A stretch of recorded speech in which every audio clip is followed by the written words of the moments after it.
1965 کے دور میں یہ بیسیکلی یہ یو ایس سے پاکستان نے یہ سب میرین ایکوائر کی تھی. یہ ڈیابلو کلاس سب مرین تھی جو کہ پاکستان نیوی میں انڈکٹ ہو کے اور PNSM غازی کہلائی. ٹھیک ہے. اور پاکستان اس ریجن میں وہ پہلا ملک تھا جس نے سب میرین انڈکٹ کی. بھارت کو 1965 میں یہ آپ کہہ لیں کہ ایج حاصل نہیں تھا. تو آپ اس سے بھی اندازہ لگا سکتے ہیں کہ ہمارے جو سینئرز تھے ان کا ویژن تھا وہ کس لیول کا. خاص طور پہ وہ انڈیا کی شرارت سے واقف تھے. جی آپ کہہ سکتے ہیں بالکل کہ اس دور میں انہوں نے اس چیز کو بھانپ لیا کہ یہ سب میرین سروس جو ہے وہ ہماری بقا کے لیے, ہمارے ملک کی بقا کے لیے بیسیکلی یہ کتنا ایک اہم کردار ادا کر سکتی ہے.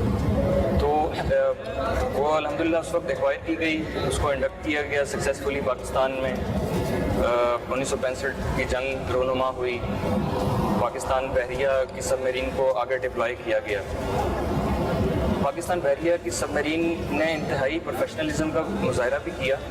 وہ انہوں نے اپنی پوزیشنز چینج کر کے وہ بیسیکلی اپنے مشنز کرتے تھے, جس سے دشمن کے دل میں یہ بھی دھاک بیٹھ گئی کہ یہ غالباً ایک سے زیادہ سب میرین ہے. تو ایک ان کو یہ بھی وہ ڈاؤٹ میں رہے تھے. اچھا, ڈاؤٹ میں رہے کہ پتہ نہیں کتنے یہاں پہ وہ سمجھے کہ کاؤنٹ نہیں ہو سکا, بیسیکلی اسٹریٹجیکلی کاؤنٹ نہیں ہو سکا. ایک سب میرین تھی جس نے جو ہے پورے بھارتی فلیٹ کو اپنے ہی پانیوں میں محصور کر کے رکھ دیا, اپنے ہاربر سے وہ باہر نہیں نکل پائے. اور جس طرح سر شاہد نے آلریڈی آپ کو بتایا پہلے کہ جو دوارکا پہ اٹیک کیا گیا اس کا ایک پرسپیکٹو یہ بھی تھا کہ ان کے جہازوں کو باہر نکالا جائے کسی طرح, تاکہ جو بل سے باہر نکالا جائے نا, جو وہاں پہ آلریڈی سب میرین ڈپلائڈ ہے وہ ان کو ٹارگٹ کر سکے.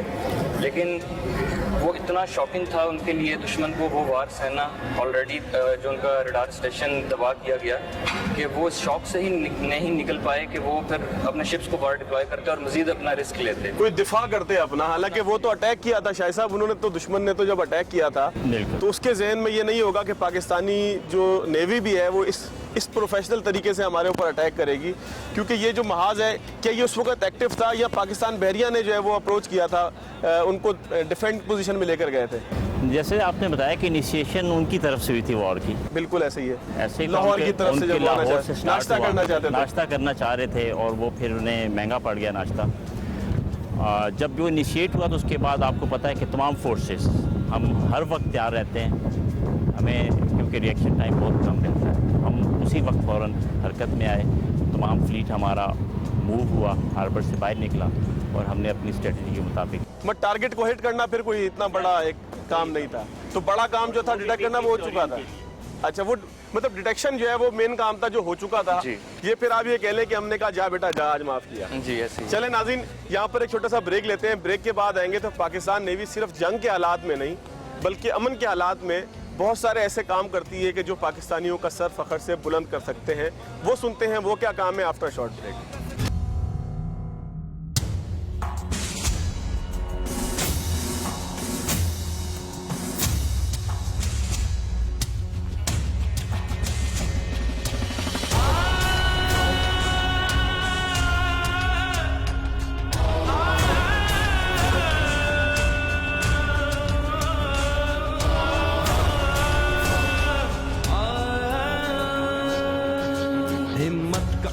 اللہ کا کرم موجوں پہ قدم میرا, ہمت کا علم اللہ کا کرم موجوں پہ قدم میرا, ہمت کا علم اللہ کا کرم موجوں پہ قدم میرا. میرا عشق ہے سمندر, میری زندگی سمندر.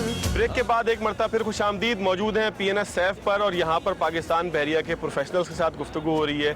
امن کے حالات کے اندر پاک بحریہ کی کیا کیپبلٹی بڑھانے کے لیے اور مختلف سیکٹرز کے اندر سوشل رسپانسبلٹی کے تحت جو مختلف پروجیکٹس چل رہے ہیں اس کے اوپر بات کریں گے, تاکہ پوری قوم کا جو ہے سر فخر سے بلند ہو سکے کہ پاکستان نیوی جو ہمارے پانیوں کی محافظ ہے, اس کے ساتھ ساتھ وہ ہمارے مختلف اقدار کی محافظ ہے, ہماری قوم کی محافظ ہے. ریسکیو کے لیے جو پاک بحریہ کے کام ہے اس کے حوالے سے بھی بات کریں گے. شاہد صاحب, آپ مختلف مشنز کو پاکستان کے لیڈ کر چکے ہیں, چاہے 23 مارچ کے موقع پہ ہو, میری ٹائم سیکیورٹی کے حوالے سے ہو, یا جو اس طرح کے جتنے بھی پاکستان نیوی کے آپریشنل جو مشنز ہیں ان کو آپ لیڈ کر چکے ہیں مختلف مواقع پہ. اس کی کیا ڈیٹیل ہے؟ جی افاد, الحمدللہ نیوی نے بڑا موقع دیا ہے کہ ہر جگہ پہ ایک ایکسپوجر ملا ہے, جس میں اسٹارٹنگ فرام, جیسے میں نے آپ سے بھی ذکر کرنا چاہوں گا کہ 2004 میں کولیشن میری ٹائم کیمپین پلان کے نام سے ایک کثیر الجہتی فورس میں ہم اس خطے کی وہ واحد نیوی تھی جو کہ اس میں شمولیت اختیار کی. اعزاز ہے ماشاءاللہ. پاکستان نیوی کے لیے ایک بہت بڑا اعزاز ہے اور اس میں ہم نے بیسیکلی اس کا مین مقصد تھا کہ میری ٹائم سیکیورٹی آپریشنز کنڈکٹ کرانا.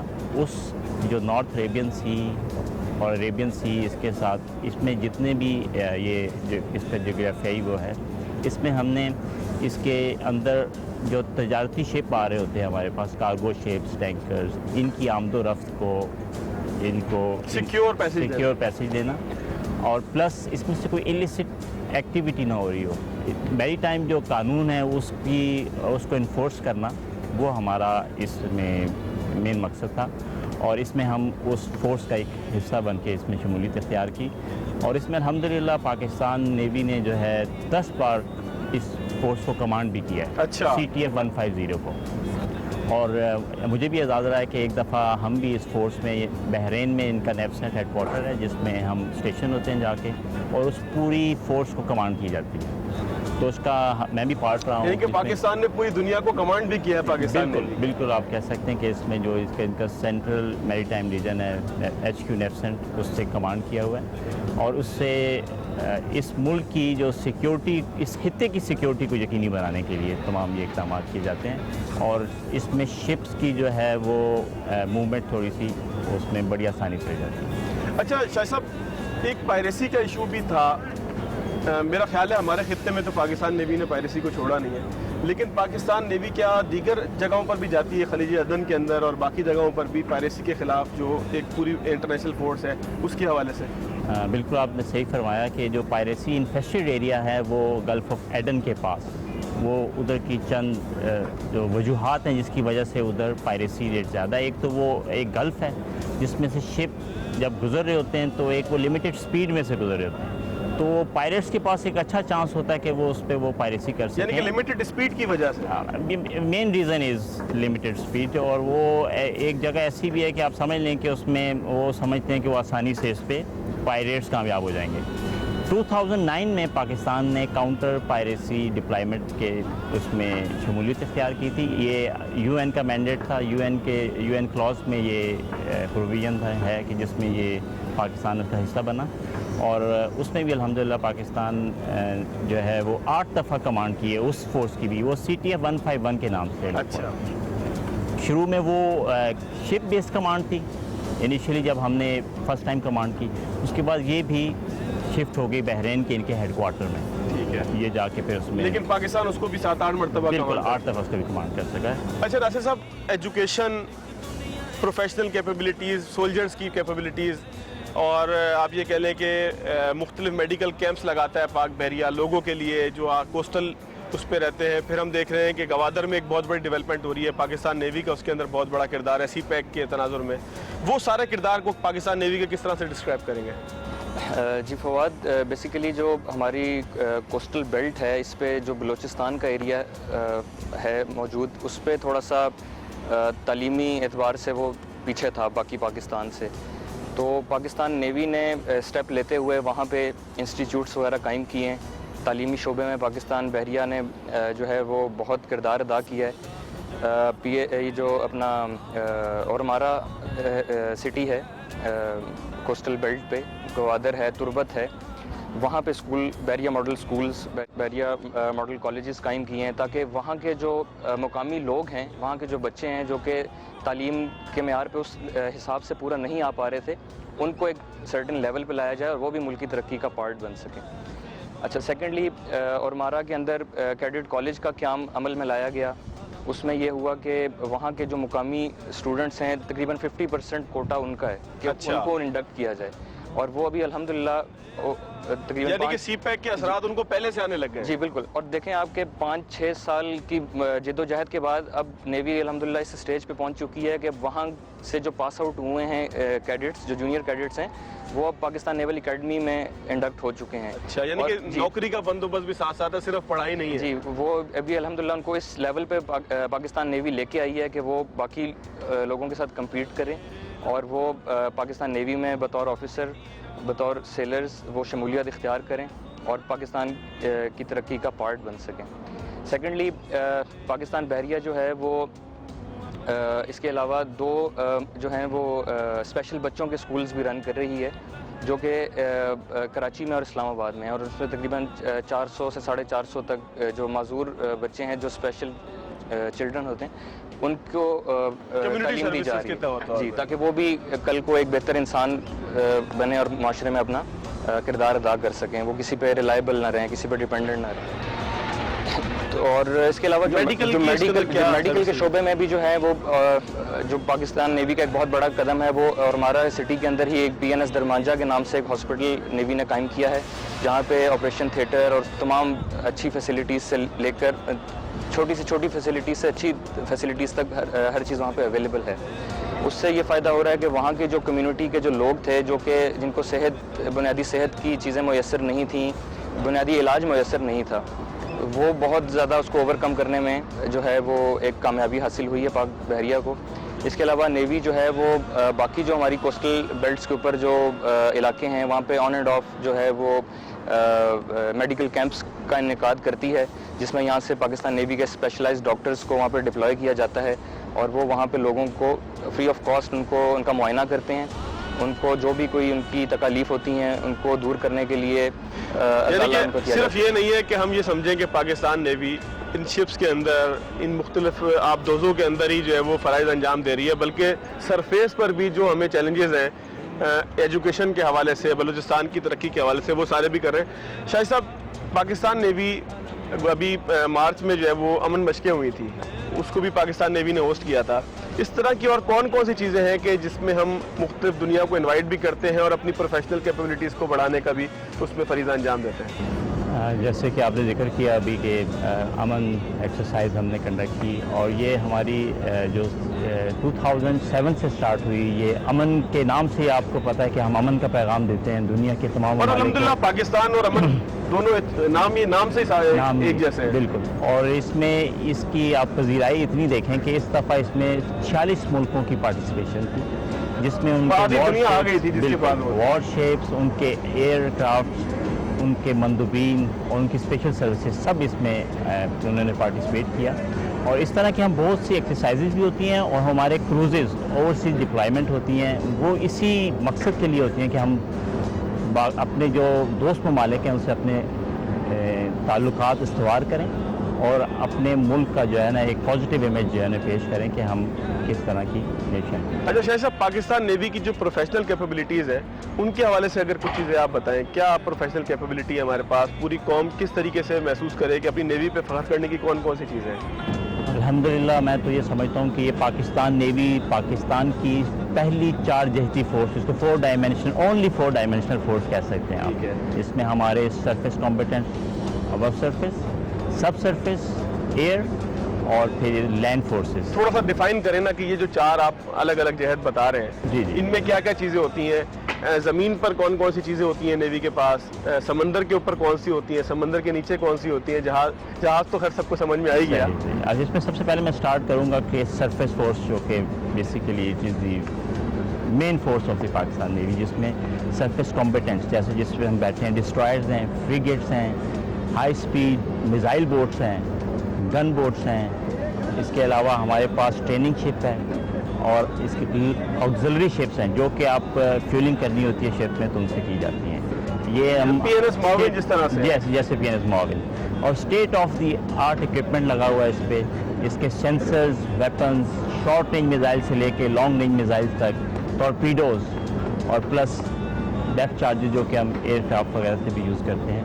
تو الحمدللہ ہماری پاک بحریہ، آپ اس پہ فخر کر سکتے ہیں کہ دنیا کی کسی فورس سے کم نہیں ہے بلکہ زیادہ ہی ہے کچھ ماشاءاللہ۔ ہم اپنے لمیٹڈ ریسورسز میں رہتے ہوئے پاکستان کے، ہم نے اپنی فورس کو بہت اچھا مینٹین کیا ہوا ہے، اور ہم کسی بھی وقت جب بھی ہماری ضرورت پڑے گی تو ہم اور سب سے بڑھ کر جو 4 اہم ڈپارٹمنٹس ہیں ہم چاروں میں موجود ہیں پاکستان۔ بالکل، اس میں سب مرین فورس ہے، ایئر ونگ آپ کو بتایا جیسے کہ ایئر ونگ ہے، اور اسپیشل سروسز فورس اور پاک میرینز، یہ ہمارا لینڈ ڈائمنشن۔ اچھا، ایک آخری سوال آپ سے ناصر صاحب کریں، پھر آگے ایک مرین ہمارے ساتھ ہوں گے، ان سے بھی گفتگو کریں گے۔ آپ سب مرین کی لائف گزار چکے ہیں، آپ سب مرین ایکسپرٹ اگر کہا جائے تو غلط نہیں ہوگا۔ ایک سب مرین کے اندر لائف گزارنا کتنا مشکل ہوتا ہے, کیونکہ سرفیس پہ تو ہم یہاں بیٹھے ہیں, یہ جہاز اگر چل بھی رہا ہوں مجھے سانس آ رہا ہے, مجھے نظر آ رہا ہے, میرا ویژن کھلا ہوا ہے. ایک سب مرین جس میں ہوتے ہی 40, 50, 60 لوگ ہیں, اس میں زندگی گزارنا, اس میں وقت گزارنا, اس میں رہنا ایک سولجر کے لیے کتنا مشکل ہوتا ہے, کیونکہ آپ ہماری خاطر, پوری قوم کی خاطر اپنے آرام کو قربان کرتے ہیں, اپنی زندگی وہاں لگاتے ہیں. اس کے بارے میں لوگوں کو بتائیں, کیونکہ لوگ یہ سمجھنا چاہتے ہیں کہ سب مرین میں جو رہتا ہے فرد وہ کتنا مشکل میں رہتا ہے. جی فواد, بیسیکلی جس طرح آپ کو معلوم ہے کہ انسان جو ہے وہ اللہ تعالیٰ نے اس کو خشکی کے لیے پیدا کیا ہے, وہ پانی کی مخلوق نہیں ہے, اور جب پانی پہ جاتا ہے انسان تو اس کو بہت سارے چیلنجز کا سامنا کرنا پڑتا ہے. اور آپ اب اس بات سے بھی اندازہ لگائیں کہ پانی کے سطح پہ رہنا اور پھر آپ ایک بندہ جو زیر آپ جا رہا ہے اس کو کس قسم کے چیلنجز کا سامنا کرنا پڑتا ہوگا, وہ شاید میں اس کو الفاظ میں جو ہے وہ آپ کو اس طرح سے نہ سمجھا پاؤں. ظاہر ہے جو فیلنگ ہے وہ ظاہر الفاظ میں آ نہیں سکتی. لیکن تھوڑا سا میں آپ سے جو شیئر کروں اپنا ایکسپیرینس, وہ یہ ہے کہ سب میرین جو ہے وہ سرفیس شپ کی نسبت بہت ایک کنفائنڈ اسپیس اس کے اندر ہوتی ہے. وہ ایک چھوٹا پلیٹ فارم ہوتا ہے تقریباً آپ کہہ لیں 70 to 80 میٹرز کا, جس کے اندر, اور وہ ایک کیپسول کی فارم میں ہوتا ہے. ایک بس جتنا ہوتا ہے, ہینو کی جو بڑی بس ہوتی ہے, تھوڑا سا اس سے بڑا کہہ لیں یا تقریباً اتنا. تو اب اس کے اندر 40-50 لوگوں نے رہنا ہے, سونا بھی ہے, کھانا بھی ہے, اور اس کے بعد انہوں نے تمام اپنے جو ہیں وہ ضروریاتی زندگی وہ بھی انہوں نے ساتھ لے کے اپنی چلنی ہے اور اپنے آپریشنز کرنے ہیں. تو اس میں کتنی ڈیپتھ میں ہوتا ہے ایک سب مرین نارملی؟ سب مرین جو ہے وہ بیسیکلی وہ ڈفرینٹ ڈیپتھس ہوتی ہیں جس میں ہم آپریٹ کرتے ہیں, وہ کوئی ایک ڈیفائنڈ ڈیپتھ نہیں ہوتی, لیکن 10-12 فٹ سے تو نیچے ہی ہوتا ہے, کافی نیچے ہوتا ہے جی, اس سے کافی نیچے ہوتا ہے. تو اس میں ہمیں جو چیلنجز ہوتے ہیں وہ یہی ہوتے ہیں بیسیکلی کہ بہت کنفائنڈ اسپیس ہے, کھانا بہت لمیٹڈ ہوتا ہے. شروع کے 8-10 دن تو آپ کے بہت اچھے گزر جاتے ہیں جب آپ فریش راشن لے کے جاتے ہیں, لیکن اگر اس سے جب بڑے مشنز شروع ہوتے ہیں تو پھر آپ ٹن فوڈ پہ شفٹ ہو جاتے ہیں. تو پھر اس کے بعد یہ ہے کہ کوئی اور فزیکل ایکٹیویٹی نہیں ہے, اور بیٹھے ہوئے ایک جگہ پہ. تو اس میں یہ ہے کہ انڈور گیمز ہوتی ہیں آپ کے پاس, کارڈز ہوتے ہیں, لوڈو ہوتی ہے, لیکن ہل نہیں پا رہے آپ. جی, تو وہ اتنا, اب آپ اس کو امیجن خود کریں کہ ایک چھوٹا سا کیپسول ہے جس میں اتنے لوگ ہیں, اور وہ اپنے پروفیشن, اپنی جو ان کی ذمہ داری ہے وہ بھی پوری کر رہے ہیں, اور اپنے ٹائم کو پاس کرنے کے لیے وہ اس طرح کی سائڈ والی ایکٹیویٹیز کر کے اور وہ اپنا ٹائم کو وہاں پہ گزارتے ہیں. چلیں ناصر صاحب, بہت شکریہ. یہاں پہ ناظرین ایک چھوٹا سا بریک لیں گے, بریک کے بعد آپ کو ایک مرین سے ملائیں گے. لیکن اس پارٹ کو ختم کرنے سے پہلے شاہد صاحب کا, کمانڈر شاہد صاحب کا اور لیفٹیننٹ کمانڈر ناصر صاحب کا شکریہ انہی الفاظ کے ساتھ کریں گے کہ یہ وہ لوگ ہیں کہ جنہوں نے ہماری آرام کی خاطر, ہمارے سکون کی خاطر اپنے آپ کو, اپنی جان کو ہلکان کیا ہوا ہے. وہ ایک چھوٹے سے بس نما کیپسول کے اندر کئی دن گزارتے ہیں, جہاں پر جو ہے وہ کئی بہت مختصر سی جگہ ہوتی ہے, چند فٹ جگہ ہوتی ہے. ایک بس کے اندر آپ سوچیں گے 50-60 لوگ سوار ہو, انجنری بھی ہو, باقی جو چیزیں ہوں, ایکوپمنٹ بھی ہو سارا, تو کتنا کو مشکل ہوتی ہے زندگی وہاں پہ گزارنا. لیکن یہ ہماری خاطر کرتے ہیں. پاکستان نیوی سمندروں کی پاسبان جو ہے, ہماری سمندری سرحدوں کی حفاظت کے لیے اپنا تن من دھن سب کچھ قربان کرتی ہے. یہاں پر ایک چھوٹا سا بریک لیتے ہیں.